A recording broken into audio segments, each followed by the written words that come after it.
A long time ago, in a prosperous kingdom where music echoed through palace walls and where religion and politics shared the same throne room, there lived a young prince named Samar. He was flawless in every way, wise, humble, charismatic, and just.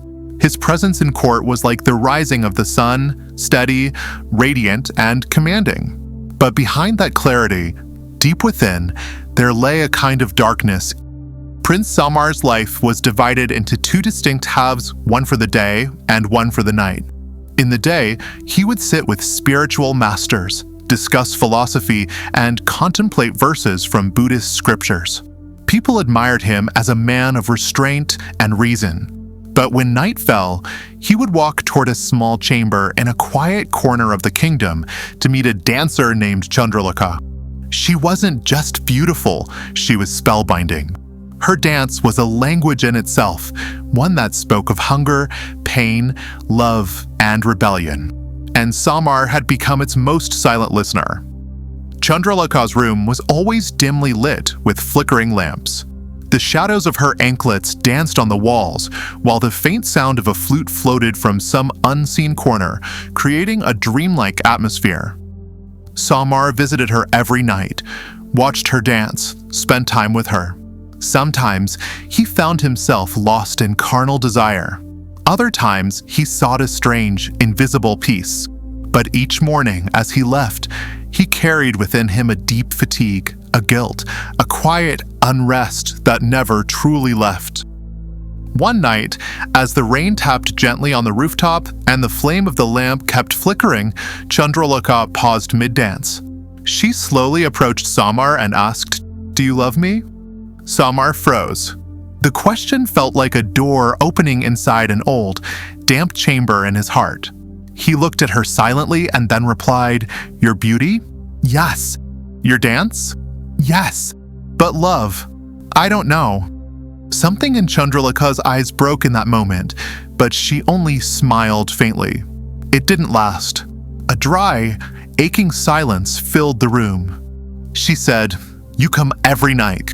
You touch my body, but never once have you tried to touch my soul. And by morning, you turn back into the same prince of virtue and restraint. Tell me, am I just a hunger of the night? Do I have no light in your life?" Samar couldn't bear the weight of her questions. He said nothing. That night, he left without a word. The next morning, he went straight to a Buddhist monastery where Buddha sat in deep meditation. For the first time, Samar opened up to someone completely. He said, "Master, I am split between two worlds. In one, I am composed, disciplined, a man of reason. In the other, I am a restless being, burning inside, drawn to desire and confusion. Am I a hypocrite? Or is it truly possible to walk both paths at once?" Buddha stayed silent for a moment. His gaze held all of Samar's inner chaos without judgment. Then he said, "If a boat is pulled in two opposite directions, will it ever reach the shore?" Samar was stunned. Buddha continued, "You wish to split your soul, half for restraint, half for pleasure. But the soul cannot be divided. It is either whole or lost." That night, Samar went back to Chandralekha, but something in him had changed. His face was still, his hands steady, and there was no longing, no regret in his eyes. Chandralekha looked at him, but said nothing. She didn't dance. She didn't light a single lamp. The room remained dark.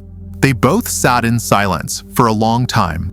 Finally, Samar held her hand gently and said that tonight he was seeing her truly for the first time. Every night, he had searched for fulfillment in her body, but it never came. Because that longing was never of the body, it was of the soul. And the soul's thirst, it cannot be quenched through flesh. Chandralekha's eyes welled up as she softly confessed that every night, men would come to her and see only her body, but no one had ever seen her soul. Samar was the first to truly see all of her. That night, there was no touch, only silence. But in that silence, something deeper spoke, something whole. At dawn, as sunlight entered Buddha's chamber, Samar returned. This time, there were no questions on his face, no resistance, only a quiet acceptance. He bowed deeply, and Buddha placed his hand gently on Samar's head.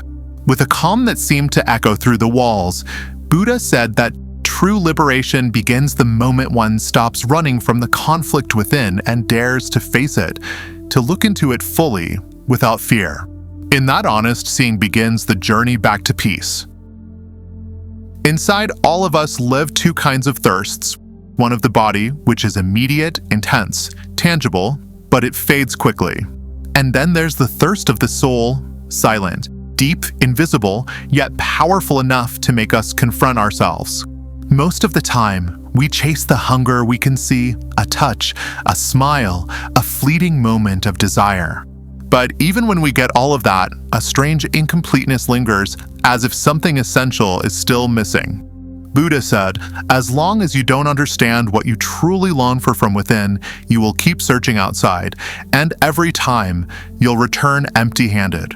Peace doesn't come when every desire is fulfilled.